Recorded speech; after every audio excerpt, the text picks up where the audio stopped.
Hi, everyone. My name is Quinn, and I'm a medical student who will be conducting this interview with our guest, Nan. Nan will be sharing her story with us on her experience with opioid use and recovery.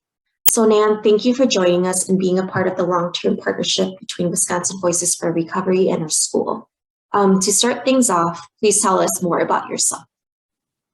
Well, I'm 68 years old. I'm currently living in Tucson, Arizona. I was born in Wisconsin in Nashville, and basically grew up all over the world, South America primarily, a little time in England, a little time in Spain, a little time in Germany, and then back to Janesville, Wisconsin as a teenager, and have 2 children and 3 grandchildren. Wow, you've been like all around the world then. So out of like all the many places that you've been, what do you consider as your home? You know what? Home is where your heart is. And it's wherever. I have a granddaughter that's pretty severely disabled. I ended up in Arizona because of her health. And I'm 6 blocks away from my daughter, and she is truly my heart. So a house isn't really a structure. A home isn't really a structure. I've got a purpose in life, and I get to live that. And that's where home is. I love that. Yeah, because I do agree with that sometimes home is like an abstract concept, and it is where your heart is placed in. And then outside of that, what do you enjoy doing for fun? Since coming to Tucson, Tucson is a city of festivals. And even with the pandemic, we've been able to do quite a few because primarily they're outdoors. And what happens here is during the summer, when most people in Wisconsin are out and playing, that's when we're kind of held up in our houses or indoor activities, and all the rest of the year we're outside. So there's festivals every weekend. I love that. I also love to cook and entertain, so I frequently have people over for meals, and I cook meals to take to other people that are confined or quarantined. So that's one of the things that I really enjoy. And travel. Yes. Do you like ever find yourself going back to the places that you've lived before, or more of like new places? When I was 10 years sober, I moved to the Zuni Indian Reservation in Zuni, New Mexico, and worked for the tribe for 7 years. And since moving to Arizona, I've been taking groups of 20 women. There's a bed and breakfast in Zuni. We fill the whole bed and breakfast. I take 20 women about 3 times a year and introduce them to tribal life and the spiritual aspect of that group. And we do an AA meeting there and provide a speaker, and it's a ton of fun. Oh, I love it. And now to get down to it, please tell us more about your recovery journey then. My recovery journey introduced me as an opioid addict, and I would call myself an alcoholic. Now, I will tell you, I did every drug that ever came my way. I was a Quaalude fanatic. I loved Quaaludes, did a lot of acid. I was a child of the 60s, smoked a lot of pot, all of that. But alcohol was always my story. Alcohol was always a part. And I had my first drink when I was 6 years old. We were living in Buenos Aires, Argentina.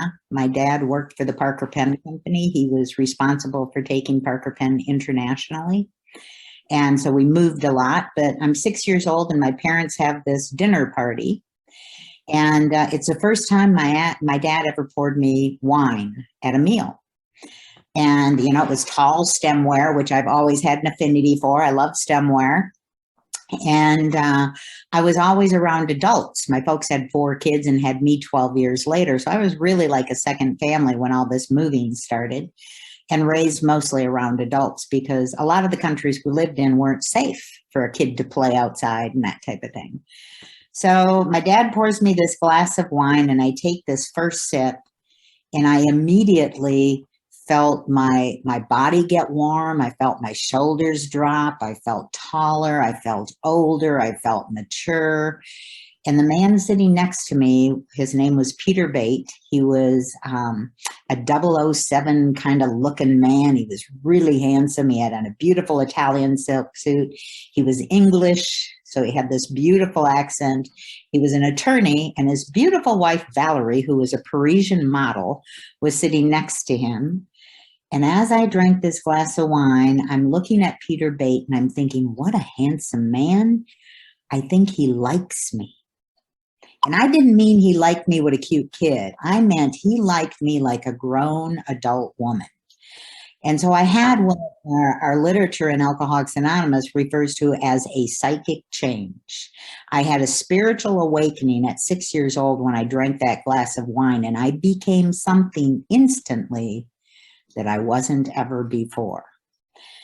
And when I share my story at an AA meeting, I always say I chased that one feeling, that one moment that happened when I was 6 years old until I was 36. And every opportunity that I had to drink, I took that opportunity. By the time I was 14, living back in the United States, my parents always entertained, so they ordered alcohol by the case, and they had a wine cellar and the whole 9 yards. And I learned how to steal bottles from the back of the case so that my dad wouldn't see. When I got halfway through the case, I'd turn it around. So my parents never believed I would steal, never believed I would lie, so it never even occurred to them this was going on. By the time I'm a teenager, I am drunk 3 days a week at least 3 days a week. I had periods of sobriety, abstinence. When I was pregnant twice, I stopped drinking for a short period, not the entire pregnancy, but a short period. But as soon as I was able to get back to the drinking, it became paramount. And the more I drank, the more paramount it became. And slowly, bit by bit by bit, I started basically weeding everyone out of my life that challenged my drinking and lived just to drink. By this point, I farmed my children out to family members to be raised. I have an 8-year gap between my children, and my son was pretty much raising my daughter, but he was getting ready to go off to college. And I had 2 experiences where my heart stopped from alcohol poisoning. I'm drinking 2/5 of vodka a day just to maintain, basically so I don't shake out of my skin. And as this is proceeding and I've isolated everyone from my life, I had a sister that used to show up at my house. She'd drag me out of bed. She'd lean me against the kitchen counter and she would sob. She would just cry. And she'd say, "Don't you see what you're doing to your family? Don't you see what's happening to kids? Don't you see what mom and dad are going through?" And I can remember vividly saying to her, "Phyllis, I like to drink and I'm good at it." That's what I thought. It never occurred to me that I had a problem. Even with all these consequences going on, I wasn't paying any bills. I lived to drink. All my money went towards drinking. And bit by bit by bit, I was losing everything. My parents had gifted me a house that they paid for, and I took a mortgage out on it so that I could drink and not have to worry about working. About 3 years, I got sober when I was 36 and August 17th of 1989. But about 3 years before that, I fell and shattered my right ankle and literally almost tore my foot off, almost lost my foot. And at that point, I started using this ankle to stay out of work because I knew if I showed up, I couldn't do my job and I'd lose my job. And that went on for, 3 years. And what ended up happening for me, I had resigned myself to the thought that I would die drinking. I didn't know when, how, or where. I was alone in the world by choice because I didn't want people to confront me with my drinking. And my sister reached out to a man in my hometown, Tom M., who was both of our teachers, even with the big age gap, and my daughter's teacher, even with the big age gap, in junior high, who she knew didn't drink and knew had a problem with alcohol. And he introduced her to a couple of people, and they orchestrated an intervention. I would have gone on to the bitter end. There's a line in our big book of Alcoholics Anonymous that says, for alcoholics, the choice of a life based on spiritual principles or to drink till the bitter end, death, is not an easy choice. And that was not an easy choice for me. And so this intervention took place. I walked into my parents' home on August 17th of 1989, and there was 15 chairs sitting in a circle and one empty one. And it was a group of family members and people, friends that I had cut out of my life because they had challenged me with my drinking over the years. I'm 36 years old. My son is 17 and getting ready to fly off to Carnegie Mellon to go to college the following day. And he shared his letter that told me how my drinking affected his life.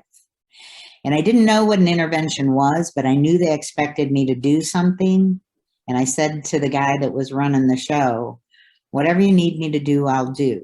And he said, well, there's one person I want you to listen to. And it was the only person there that I didn't recognize. And it turned out she was a member of AA. And she shared her story, which consisted of the fact that she was a nun that taught, that was drinking alcoholically daily and abusing her students physically. And her bottom that brought her to AA sounded like something I had surpassed long ago. And it kind of opened the door that I might be an alcoholic. And off I went to treatment. So that's how I ended up getting sober. Wow, man, thank you so much for telling us from the start, because I think like you've gone through so much, and it seems like you're very introspective and just can reflect like on a spiritual and emotional level of, you know, the many factors and people in your life who have helped you get to where you are, and especially yourself too.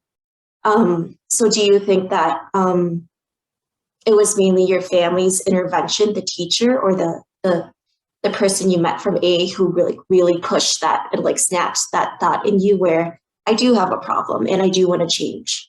Or was it a combination? For me, that actually didn't happen right away. I just knew that something had to happen that was going to please my family after that intervention, or something major was going to happen. I didn't know what. Nobody said anything. I found out when I was 2.5 years sober that my parents had started legal proceedings to have my daughter removed from the home. And had I not accepted help that day, that paperwork was to be filed, and Greta wasn't going to be living with me from that day forward. I did not know that. Now, I will tell you, I was type alcoholic, because most of us are angry when we're drinking. But had I known that at the time, I would have not accepted help just to spite them, thinking it would make me right in some way. What happened for me is my first thought was, okay, whatever they expect me to do, I'm going to go do. And as soon as they get off my back, as soon as they're done looking, I'm going to go back to doing what I do well, and that's drink, because I couldn't imagine life without alcohol. It was my world at this point. I'm a bar fly. I'm a daily bar drinker. I'm at the bar from morning until it closes at night. I'm living from blackout to blackout. I am rarely cognizant of where I am. I woke up in strange places with strange faces all the time. That was the norm for me. I missed my son's high school graduation because I stopped for one drink so that I could calm down and stop shaking before. I came out of a blackout 2 days later in Kentucky with a male stripper, and I have no idea where or how I met him. That's what happened. So my plan was to stay sober a year, get them off my back, and go back to drinking. So I go through treatment. I did a 30-day program. It took me 38 days to get out because I refused to do a 4-step and share it with a counselor. And I finally realized I had to do it if I wanted to get out. And then I started going to meetings and doing aftercare. And here's what changed for me, Quinn. The Fellowship of Alcoholics Anonymous loved me exactly as I was, warts and all, irresponsible behavior and all, rude comments and all, inappropriate attire at meetings. No matter what I did, they showed up and they loved me and they supported me. And for 2.5 years, I stayed dry in Alcoholics Anonymous, doing 9 meetings a week, but I didn't get a sponsor. I didn't work the steps. I didn't do any of the action required to change. So I'm just basically dry, stark raving crazy in Alcoholics Anonymous, waiting for a shoe to drop. And what happened for me is 2 things. I met a woman that I heard speak at a meeting of Alcoholics Anonymous, and the hair on my arm stood up because I knew she loved her life. She loved her life, and she loved what sobriety offered her and what she was able to offer others because of Alcoholics Anonymous. And that touched me. And I thought, you know, if I really am going to do this, that's what I want. And then what happened is I'm 2.5 years sober. I met this woman whose name was Donna. I was 2.5 years sober when this took place, 2.5 years dry. And I was asked to speak at a big meeting in Janesville at St. Pete's. And it was like 200 people would show up at this meeting. First time I was ever asked to speak. Now, up until this point, what I am doing in Alcoholics Anonymous is I'm going from meeting to meeting so that I can hear what you have to share at a meeting, so that I can go to the next meeting and regurgitate that, so that you believe I have a program and I'm okay, that I am a member in good standing of AA, because I don't want anybody to really know me. If you really knew me and knew what a mess I was and the horrible things I've done, you wouldn't want to be my friend. So this is what I'm doing. So I'm on my way to speak, and I turn off my car, and I find that I'm sitting in the parking lot of the Pines Tavern, which is where I ended my drinking career. This is the bar I lived in while I was drinking. And in that moment, I heard myself say out loud in the car, Nan, do you want to drink or do you not want to drink? This disease is cunning, baffling, and powerful. And I, for the first time, knew what they meant by cunning, baffling, and powerful. And I heard myself say, I want to be sober. And from that moment, I made the decision to ask this woman to be my sponsor. What that did for me is Donna then proceeded to take me through what we call the Big Book of Alcoholics Anonymous, page by page, line by line, step by step, experience by experience, and shared with me her journey through the program. And as a result, I began to have my own journey in the program. And in working the steps, the thing that always kept me separate from was this fear of God. And God showed up in the steps, and I felt like this can't work for me. I didn't have any religious upbringing. When we lived in South America, I saw horrible things that were tied to religion and money that I felt were unjust. So I had a horrible taste for religion in my mouth. And Donna gave me a piece of paper, and it said, Donna's God. And she said, I want you to keep this, and I just want you to believe that I believe for now, and we'll just continue to work the steps. And as a result of working the steps, I got to know me. I got to know my defects. I got to understand how my defects, coupled with drinking, had proceeded to provide me with no ability to connect with other humans in any way, shape, or form. I was alone in the universe by choice and by ability, because I had no ability to be truthful and transparent with other people. I couldn't do that. And slowly I began to see that there was something in the universe that was taking care of me, that had been taking care of me and protecting me. And I just didn't understand what that was. And in a veil of tears one day I said to Donna, I just don't think this thing's going to work for me, because I don't have this God you have. And she had me do an assignment. There was lots of assignments with Donna. She had me do an assignment where I wrote down all the names of the people in my home group who I loved. These people loved me when I was unlovable, and I loved these people. And then next to each person's name, she said, write the one thing that you love about that person. What attracts you to them? So the first guy was Dick Forrester. I put Dick Forrester's name down, and I put humble, because Dick was the most humble human I'd ever met, and I adored that. I put Patty down because Patty had so much joy and laughter, and I put joy, and so on. And there's like 20 people, and I write down these things, and I get done. She folds the piece of paper over to cover all the names of the people in my home group. And at the top of this list of attributes, she writes, Nan's God. And she says, honey, do you not see that that is you and the God in you recognizing the God in others? And she said, all of this is love. And since that point, love has been the God of my understanding, the energy of love that goes through every human and that stays here after they're gone. And that has become what I am. So that whole process is when Alcoholics Anonymous became my journey and my path by choice. I decided I wanted to not just do this, I wanted to live this. And it has become paramount in my life, My family supports it 100%. My sisters, who are 81 and 82, I just spent Thanksgiving with, and they love to go to meetings with me. They will send me people to 12-step all the time. My children are greatly supportive. I get to have relationships as a result of this. So once I saw a person in whom AA had made a difference in their life, it became possible for me. And then it became my purpose to try to live the program so that I could be that person in other women's lives. That was very empowering. Thank you for sharing that.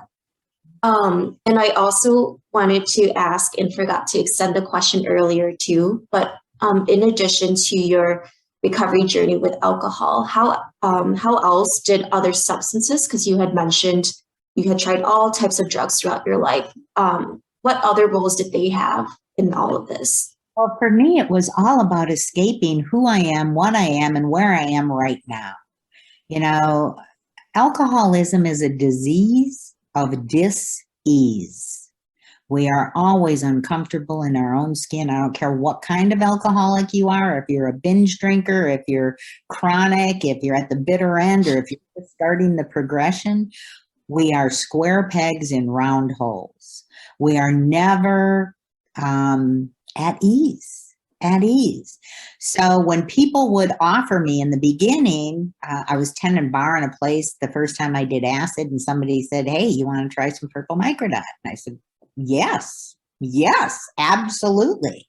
The first time I did Quaaludes, somebody said, "Only take a half." I said, "Well, if a half is good, a whole's better." Yes, I want to try that. The first time I smoked pot, I was scared. This was, back before pot was a big deal. And this was the early 60s. And I was a little scared because, we were seeing movies like Reefer Madness where people are jumping off balconies and stuff. But the fear did not outweigh the fact that I didn't feel comfortable right here, right now in my own skin. And this might change how I felt about that. And every substance I ever did had that purpose, was to try to take me out of where I was, who I was, and this moment, because it was never what I wanted, expected, or anticipated. I am a real alcoholic. Alcohol was always my drug of choice.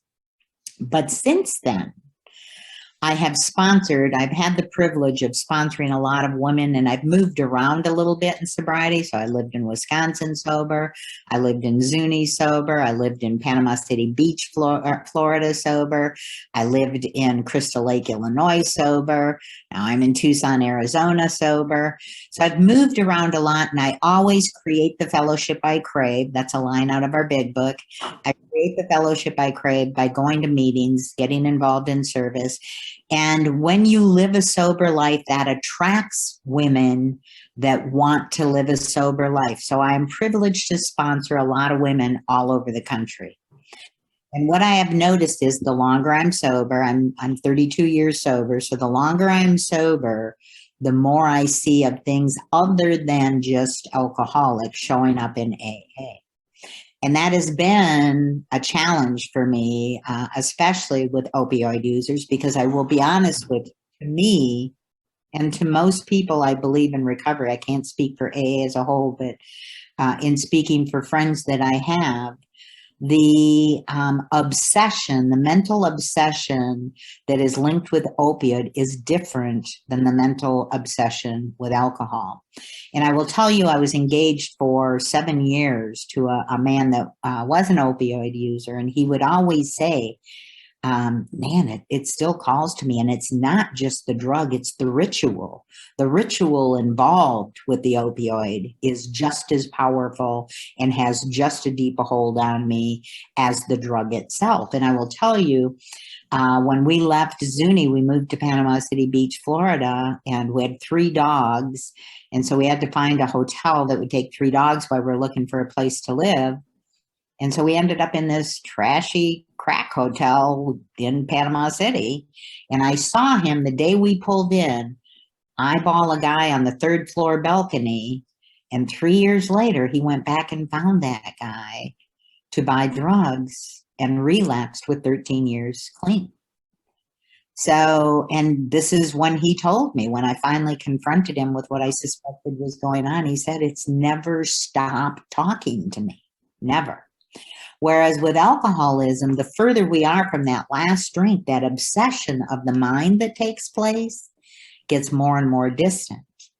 You know, and the process of, if we have negative thoughts that start to lead to thinking about drinking, when we go to a meeting and we share that and other people talk about their experience, it dissipates, the power in it dissipates. What I have noticed, and I could be totally wrong, this is just my personal observation. What I have noticed with women who have opioid use addiction, this thought of the mind and people sharing about it makes it more and more powerful, as opposed to the opposite that happens. So I think it's important that they stay connected with whatever power greater than themselves. They really have to learn to rely on a power greater than themselves right out of the chute, or their success is limited in staying clean and sober. And to not just be with people in Alcoholics Anonymous, but also NA, so that there are like-minded people that can share their successes as opposed to the spiral downward. Whereas we always in AA talk about this spiral downward for newcomers so that they can recognize their pattern. And then we talk about the successes. I think the successes are far more necessary for opioid addictions than normal, if that makes sense. Yeah, I was just going to ask for clarifications when you say that the mental obsession of opioid versus alcohol addiction is different. So from your experience and from, you know, the ex-fiance's experience, are you saying it's more challenging to break that opioid addiction because because of the lack of social support?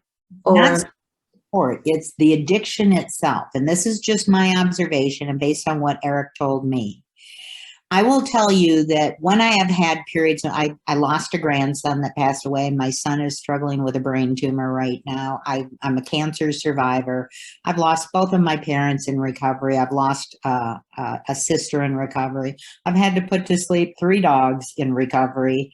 You know, and when challenges face me, if I think about drinking, I think about, man, if I had a drink, all this pain would go away. When Eric would think about using, he would think about scoring the drugs. He would think about tying his arm off. He would think about heating a spoon. He would think about filling a needle. The ritual of all of this would get in his mind, and the obsession would be as much about the ritual as about the usage and ultimate escape. For an alcoholic, it's just, I want to be numb. I just want to be numb.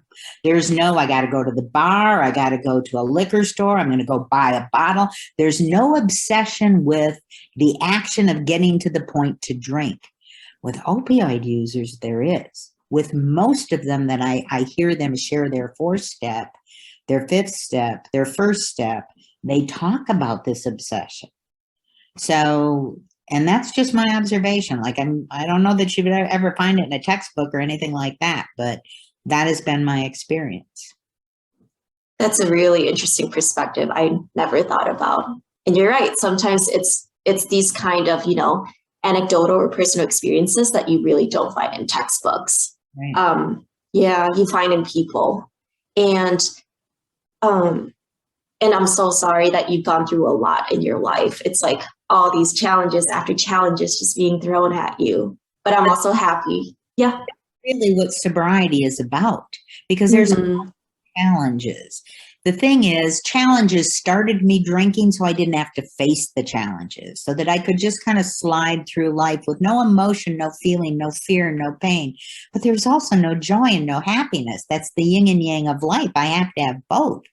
So the goal in sobriety is to develop skill sets and tools as a result of the steps and the fellowship and service work, they're all important, that allow me to face life's challenges, relying on a power greater than myself, that allows me to experience and feel everything life has to offer without picking up a drink. So here's what happens. You know, for a long time, alcohol was my solution. It was my solution, not my problem. It was my solution. And then when it got to be to the point that it no longer worked and I came to AA and surrendered to the 12 steps of Alcoholics Anonymous, the steps do for me sober what alcohol did for me when I was drinking. That's definitely your yin and yang right there. Yes. And, you know, in addition to Donna, your home group in AA and family relationships that you've mentioned, what else or who else continues to inspire you to pursue the sobriety?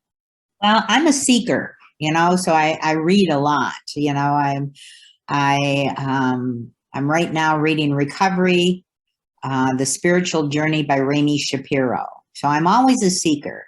So I'm always inspired by things that I read and different authors that I read. But I have to tell you, it is always the newcomer. When a newcomer comes into a meeting of Alcoholics Anonymous and I see the outpouring of love that takes place, it takes me back to those meetings. Well, and even now, you know, when I've felt pain and challenges that I've met with life, to feel that outpouring of love that takes place in the fellowship, that inspires me to walk the walk, talk the talk, and to be there for other people that face challenges in life. That coupled with the women that I sponsor, you know, the women that I sponsor keep everything fresh and real. I believe sponsorship is my primary purpose. I think that's why God put me here, because I'm good at loving people, and I'm good at loving people through pain. I try to open my life to them. I meet with them every Saturday morning as a group. I meet with them individually, one-on-one. I do Zoom meetings where I'm meeting with women that I sponsor across the country. And even this year, I had the privilege and the opportunity of having my son call me. Neither of my children are alcoholic or in the program, but my son called me. He lives in Philadelphia, and he said, Mom, can I give my administrative assistant your phone number? I think she may have a problem. I got to tell you, that made my heart grow 100 times. I was so grateful for that. My son was truly affected deeply by my drinking, and to see him and how far he's come is amazing. My daughter's in Al-Anon, but he is not. So I get to work with his admin. You know, she has a sponsor where she lives, but I'm just her support system. And I love this. I love that I get to be of service instead of a drain on society, a drain on my family, and a drain on my own heart. You know, I get to do all these things today because of recovery. I'm really happy to hear that, Nan. And I'm also happy that you're able to share your story and to help others or continue helping others right now. Thank you. Yeah, and for some closing thoughts now, what would you like to tell other folks, just, you know, last comments regarding substance use disorder or alcohol and those who are seeking recovery? I guess the thing I just want to leave you with is there is a solution. You don't have to be alone. You don't have to live in fear. You don't have to tear apart every relationship that you've been blessed with. You don't have to dislike what you see when you look in the mirror. All of this can and will change if you commit, you're consistent, and you take action in any type of recovery that works for you. And AA 12 steps isn't for everybody. There are some people that use religion. There are some people that abstain through other groups other than AA. Whatever works for you, as long as it's something that allows you to look at what your part is in all of this, claim it, let go of it, and learn how to forgive yourself and others, you can be happy, joyous, and free. And I got to tell you, it's a pretty spectacular life.